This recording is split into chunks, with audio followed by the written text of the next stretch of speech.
Good evening guys. आज हम आए हैं मेरीन ड्राइव की तरफ एंड मेरे साथ मेरे कज़न्स भी आए। ये देखिए मेरे कज़न्स जो अभी फ़ोटो शूट कर रहे हैं एंड यहाँ से हम रिवर फ्रंट भी जाएंगे एंड यहाँ पे बहुत सारे ऐसे जगह हैं जो कि फ़ोटोजेनिक है या फिर आप सेल्फ़ी पॉइंट ले सकते हैं। बहुत सारे ऐसे जगह हैं, तो आप डेफिनेटली ब्लॉग चेक कीजिएगा।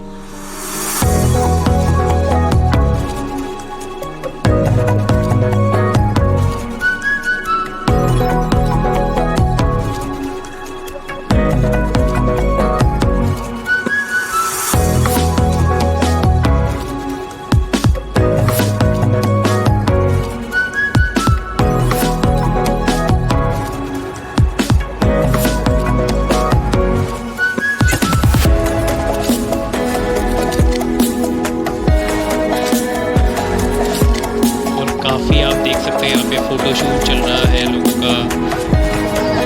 ये देखिए मेरे कज़न खुद लग शुरू हो चुके हैं। ये देखिए इसको,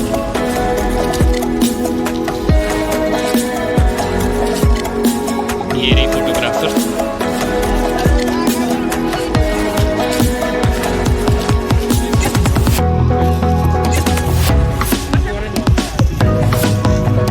काफ़ी ही शांत माहौल है यहाँ पे, लिटरली आप बहुत ही रिलैक्सिंग है, देख सकते हैं। ये देखिए मेरे कज़न्स को चुगली करते हुए।